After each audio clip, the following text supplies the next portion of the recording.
I checked it with the EPA, the Coast Guard, DECs of New York and Vermont, and came up with some great information.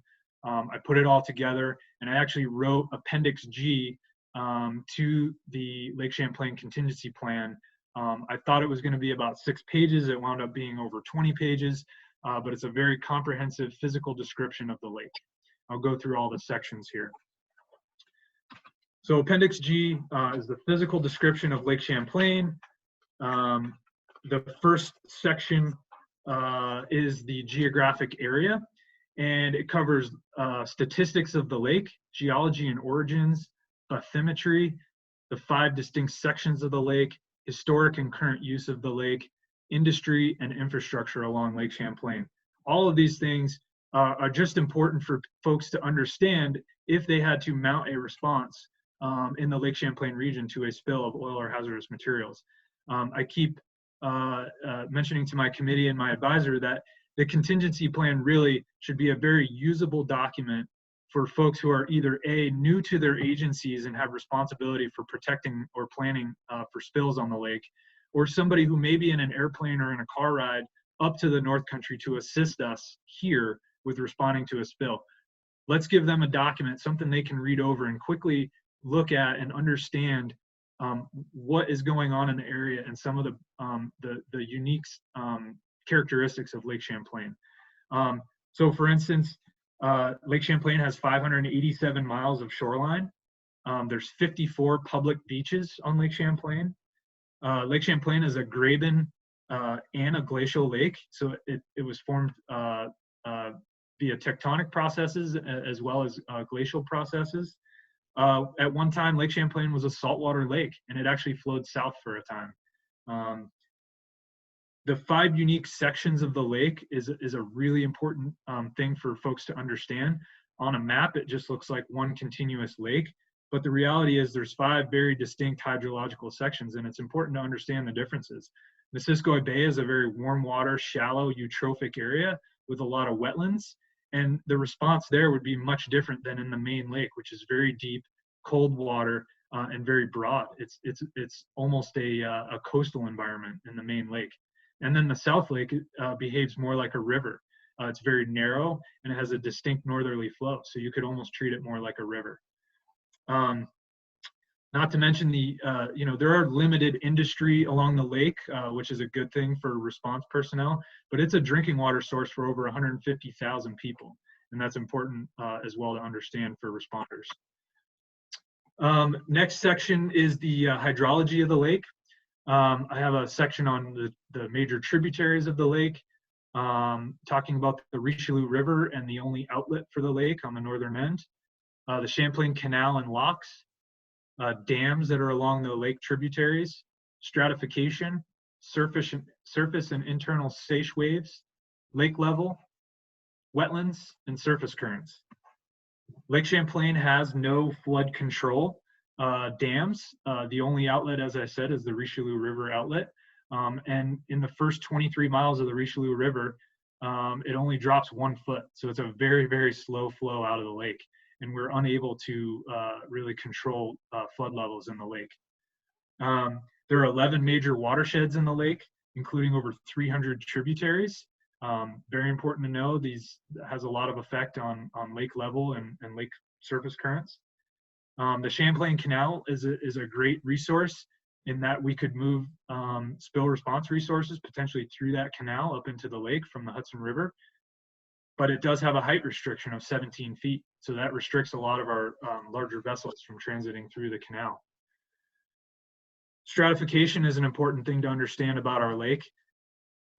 Stratification is a major density difference in the water level based upon the lighter warm water sitting over a more dense cold water.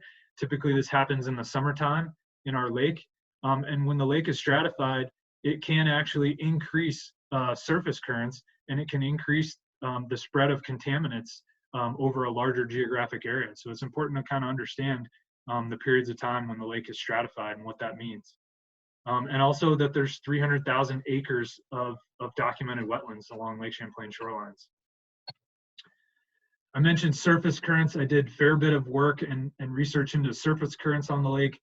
Surface currents are very important to spill responders to understand, as oil on the surface of the water or any other hazardous material that's floating on the water will move at 100% of the surface currents. So understanding those surface currents is very important. There have been limited drifter studies performed on Lake Champlain. The Limnology report from 1979, Limnology of Lake Champlain and Tracking the Surface Flow of the Lake Champlain report from 2008 from Middlebury College. I referenced both of those reports, and I took the information from those and I basically overlaid it onto NOAA navigational charts. So it's a very crude way to look at it, but you can see these two charts here, Northern Lake Champlain and Middle Lake Champlain. The black arrows represent the general surface current flows on the lake.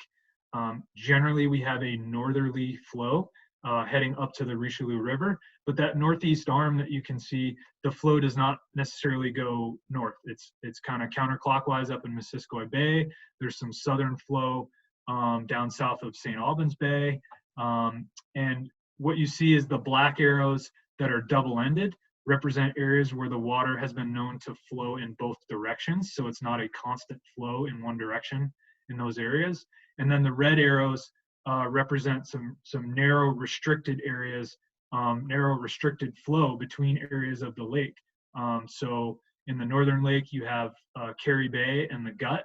And in the middle lake there, you can see kind of Mallett's Bay and the causeways that kind of separate those.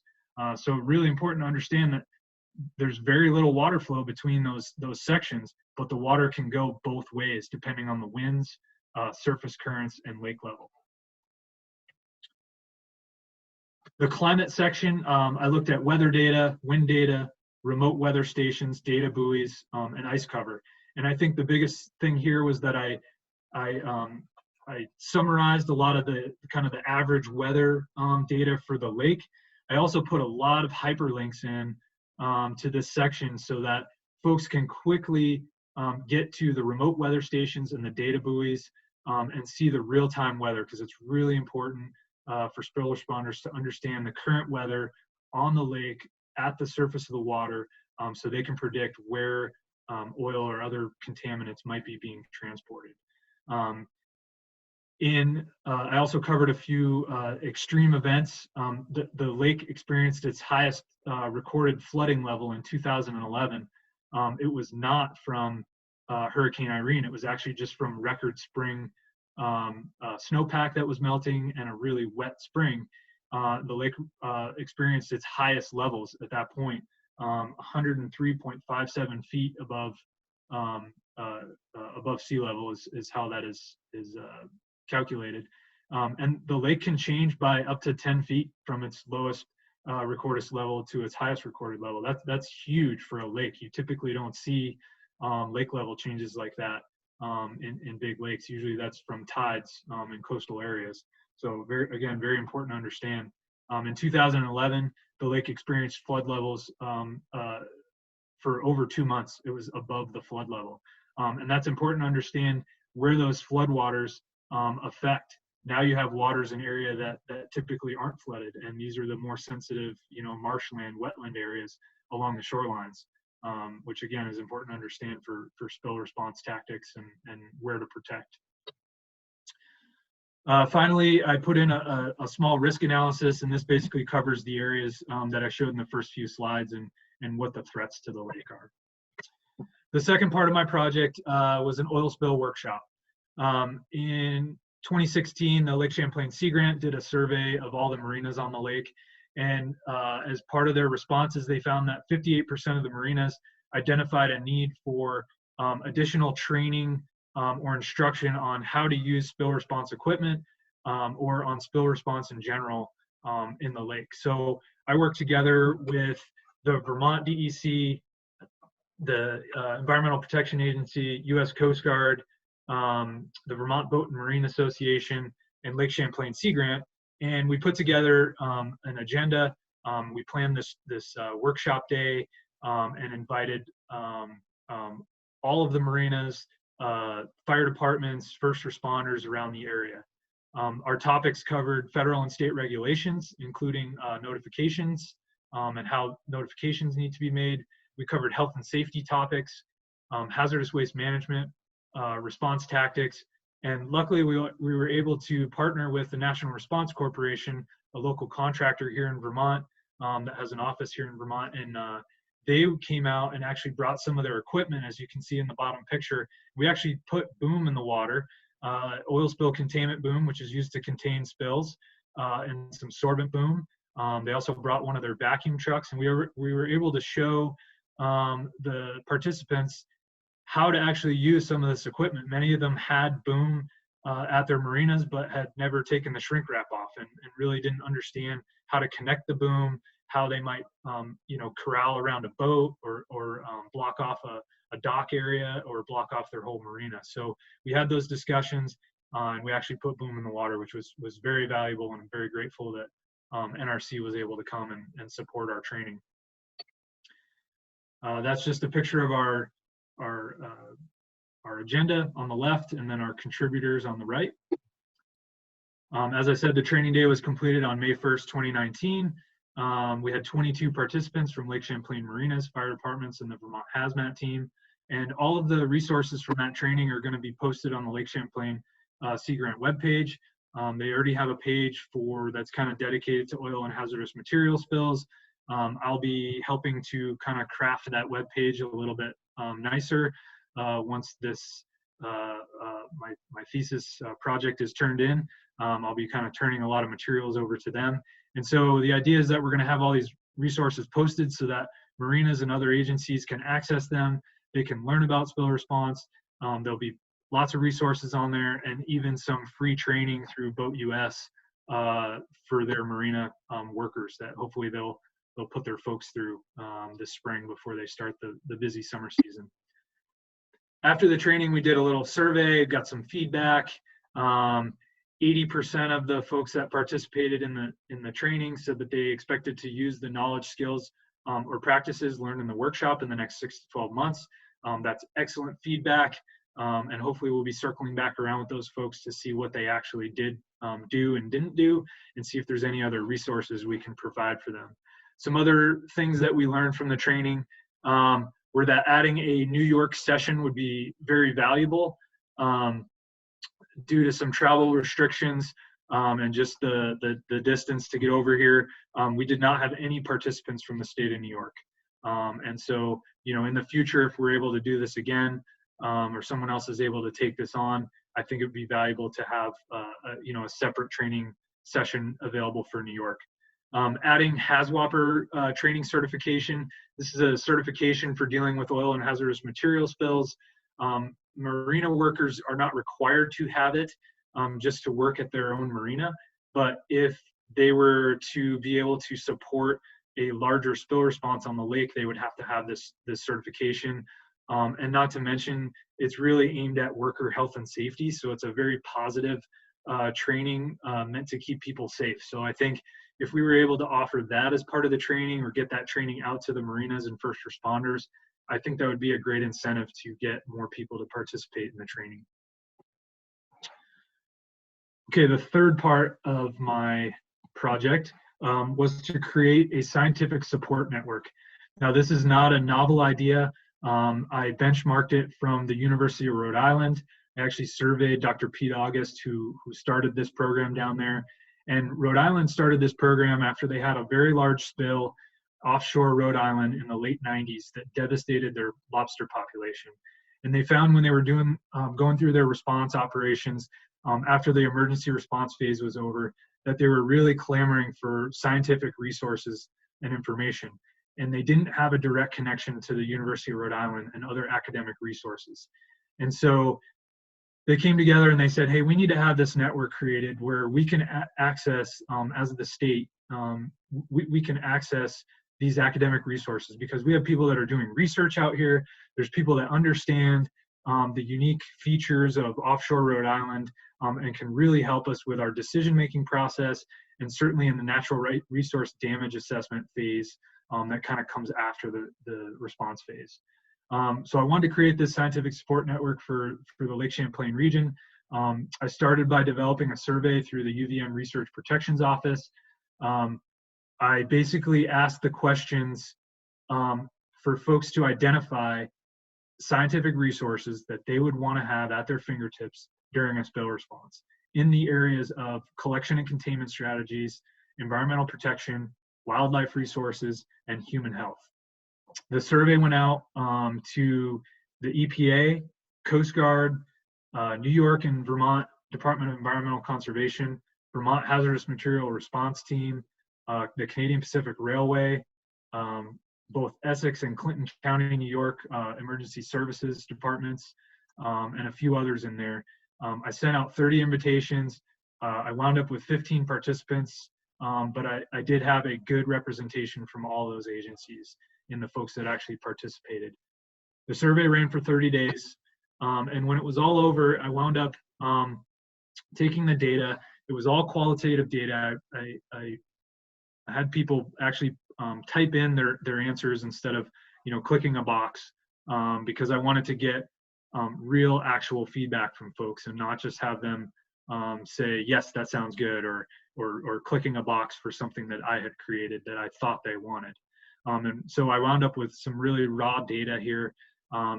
I crunched it all down, and what I put here on the screen is just it's really the top 4 responses that I got for each one of my questions. So you can see in the collection and containment strategies question, what information and expertise would you want available for collection and containment? The overwhelming responses there were GIS maps, real-time and localized weather, drone pilots, ice cover maps. In environmental protection, and this was the highest response in my entire survey, is that folks wanted sensitive habitat maps, fish and wildlife biologists or wardens, endangered and threatened species information. In the human health section, folks were looking for drinking water intake information, public health specialists, public access areas, information on that. In the I also had a question about any equipment that maybe the academic and scientific community could provide for spill response. People overwhelmingly put drones, aircraft. I would love to see UVM get a helicopter to use for scientific research. I don't know if that'll happen, but that's what people are asking for. Research vessels and boats, sampling equipment. And then I had an other category in which you can see some folks did some kind of fill in the blank here, volunteer management, local environmental groups, cultural resource specialists, and sunken historic resource specialists. So I took all these survey results, and this is what I took all the results that I got, and I either kind of categorized them as, hey, these things already exist. These resources will be in play at the time of the spill. They're already identified in the plan. We know they're going to be a part of a response. So I kind of put those to the side. Then I looked at things that the academic community in Vermont, New York, could provide, and that's what I used for the basis to fill out this scientific support network. There were also some things that maybe didn't exist already, or that academia could not provide, and I'll go into those later in my suggestions section. But I went ahead and tried to find do the best job I could finding these scientific support resources in the academic community. And what this all boils down to is I made a lot of phone calls, I interviewed a lot of people, and I found the folks who have direct experience with Lake Champlain, whether it be courses that they teach, research that they're performing, or just expertise that they have in these areas. So it winds up as a database, as spreadsheets essentially, that look like this. So I have people's names, their title, their contact information, the institution that they represent, and their area of expertise. I also put it into a different format that looks like this, more of a matrix style, so that somebody could easily say, hey, I need expertise in limnology or macroinvertebrates. And they could quickly run across the list and see the X in the box and see the name of the person who has the most expertise in that area. And so they could quickly contact them. In the end, I wound up with, in my database, I have 31 personnel across 5 institutions, 4 different facilities, 8 research vessels, and 9 academic organizations. Some recommendations moving forward are that these spreadsheets will be managed on a website, and it will take a little bit of to kind of manage these websites. They'll need some yearly validation for contact information to make sure that, that this expertise still exists, that these folks still work for these institutions, and that their contact info is up to date. If we can get some training resources out to these folks, just so they understand maybe what their role would be in a spill, or how spill response actually happens, that would be great. And most importantly, we want to build our scientific and our response community here. We want to get the scientific community, the academic community, working together with the spill response community, so that they know one another, and so that they can quickly be put together in the case of a spill, and that they can work together, share information, and contribute to the success of a spill response. Okay, so I went over all of the 3 sections of my project, and another part that kind of came out of this project that I was not expecting from my survey is that I saw the results of my survey and what people were asking for, what resources they were asking for. And there's a few things that I can make as suggestions that would really fulfill some of those needs, and I think are really important to have in the Lake Champlain area. So I'll go over those suggestions. The first one is environmental sensitivity index maps. And these are well-established maps that have been around since the late 70s. They exist for almost every mile of shoreline in the coastal areas of the United States. They already exist for all of the Great Lakes, the Hudson River from Albany to New York City, and the St. Lawrence River from Cornwall to Kingston. And they're really excellent maps. They are designed to support first responders and spill planners in being able to quickly look at a resource and decide what resources need to be protected and when. They're traditionally completed under government contract, typically through NOAA, and they require funding and support, and that's the big thing. So, you know, this would require a little bit of effort on our part as the response community and the Lake Champlain community. But I really feel that UVM and many other academic institutions have some resources that we could bring to bear, including our GIS support with the Spatial Analysis Lab at UVM, and a lot of folks around who have done a lot of research on fish and wildlife in the area, shoreline work, that could really contribute to this process and could really bring the academic community closer to the regulatory community to create these maps. I'll just give you a quick example of what they look like. This is just a little excerpt from the ESI website. They rank the shorelines. So the shorelines are ranked by color and type based on their sensitivity to oil. So it goes on the Roy G. Biv platform. So the reds and the oranges are the more sensitive areas that we really want to protect and keep oil or other hazardous materials from getting to. This is like your protected wetland areas, on up to your blue, indigo, violets. And these are the less sensitive areas of like your exposed rocky shorelines. They also categorize the biological resources that are available in the area. As you can see in the picture, it shows some shorebirds and some pinnipeds, and it looks like some submerged aquatic vegetation. And so you can quickly look and see what biological resources need to be protected in those areas. And also human use resources like amenity beaches, drinking water intakes, or marinas. Here's an example of what a map looks like. This is a section of the Hudson River, so you can see the shoreline is orange, fairly sensitive. There's some submerged grasses there that might need to be protected. Looks like there's some raptors in the area that may need to be considered, and also looks like there's a marina there. And this is what the back of the map looks like. And you can see they actually categorize all of the fish, wildlife, and birds that are in the area. And they tell you what month of the year that these species are present in the area, which is, you know, extremely valuable. And one of the most asked for things in the survey that I completed. And nothing like this exists for, for the Lake Champlain area. But it also shows if they're endangered or threatened at a state or federal level, and it shows the different life stages and when those are present.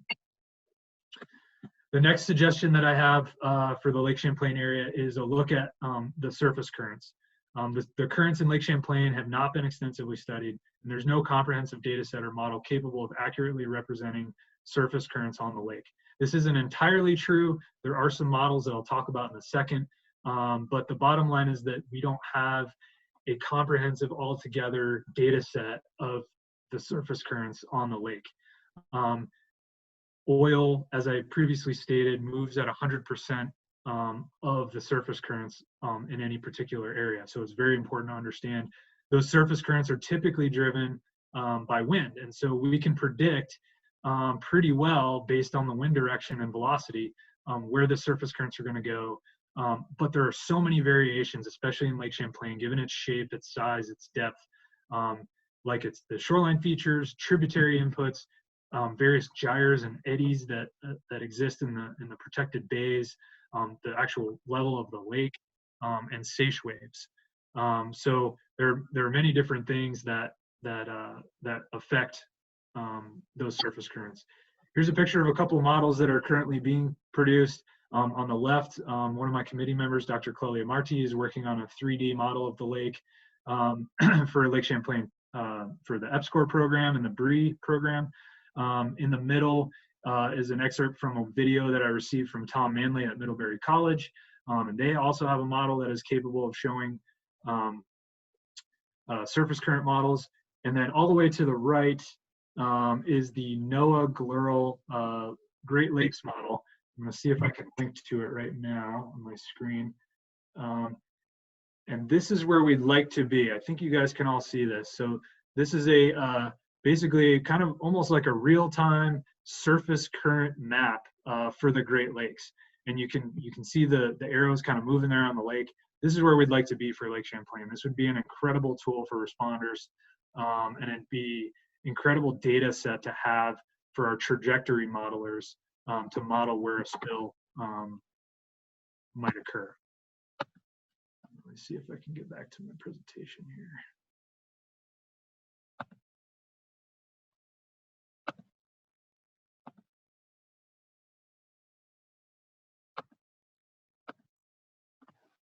Okay. Finally, I came up with a number of organizations that their contact information and description should be added to the plan. One is the Abenaki Tribal Liaison. The Abenaki tribe is a state-recognized tribe in Vermont that has significant ties to the Lake Champlain area. The Lake Champlain ferries would be highly affected by a spill on the lake, but they could also provide some valuable resources in terms of moving equipment and personnel. State park and beach managers, there's an incredible amount of state parks and state land that abuts the lake and the tributaries, and they could provide some valuable resources. Drinking water intakes for the state of New York. Vermont has their intakes listed in the plan, but New York, the drinking water intakes or the contacts are not listed, so that would be valuable to have. The Lake Champlain Maritime Museum is an incredible resource. They have divers, they have ROVs, and they've done an incredible amount of underwater research, and they're very familiar with the underwater historical sites in the lake that would need to be protected and considered during spill response operations.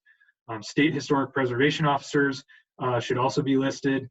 They're required to be a part of any response that we would have in the Lake Champlain area, but their contact information is not currently in the plan. And also the boating community. They, as I stated, there's more than 7,000 registered boaters in the Lake Champlain area. They have an incredible amount of local knowledge, and they would be highly affected by a spill again. So it would be valuable to keep them in the loop and potentially use them as resources during a spill. All right, we're almost to the end. I wanted to end on some good notes here. I've made some suggestions, and I hope that the work that I've done, and as I continue to distribute the work that I've done and kind of get it out there and get it in the plan, I hope that I can increase our preparedness here and strengthen our response community. But there's other good things that are happening here, and I think there's reason to be optimistic about the work that's being done in the Lake Champlain area. The older rail cars that had been an issue during derailments are being phased out through federal law, and so those old DOT 111 rail cars are in the process of being phased out. They're mostly phased out already, so that's a good thing. That makes our rail cars safer and more able to withstand a significant derailment without spilling. The Canadian Pacific Railway is an active participant in exercise and planning activities in the North Country, and that's extremely positive. Those things, industry is not always available and involved in these processes around the country, so it's very good to see them involved and taking a proactive approach. The Lake Champlain Sea Grant's doing some amazing work in terms of water quality in the lake. They also have a lot of federal money that they're able to funnel into research along the lake, which all just increases our capabilities here. There's outstanding support from non-governmental organizations on the lake, some really great organizations that I got a lot of excellent information for when doing research for this project.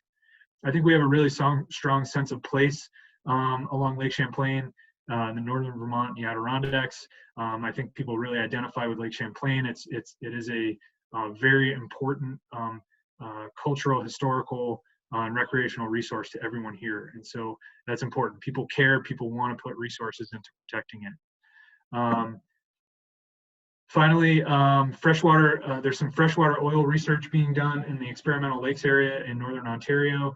This is really exciting. There hasn't been a lot of freshwater oil spill research money and research being done. So it's really exciting that this is being done up in Ontario, and I can't wait to see the information that comes out of that. And finally, low oil prices, there's positives and negatives to that. But I think for the time being, low oil prices will keep oil from being transported along our shorelines. And ultimately for us here, that's a good thing. But that can shift very quickly with our current situation. As I stated, I really feel very strongly about making our response community a strong community, and I think that is our key to being strong in the face of a disaster. I think it's very relevant in our current situation, and I hope that the work that I've done and that I'll continue to do with the products that I've produced will help us in that arena. Finally, I just want to say thank you. I want to thank my advisor, Dr. Christine Stepanek, for all the support that she's provided me. My committee, Dr. Andrew Schroth and Dr. Claudia Marti, for their support through this process. I really appreciate your work. And all the organizations that you can see on the screen have significantly helped me in this process. It's been a pleasure to work with you, and I look forward to working with you in the future. And with that, I think we'll go to questions.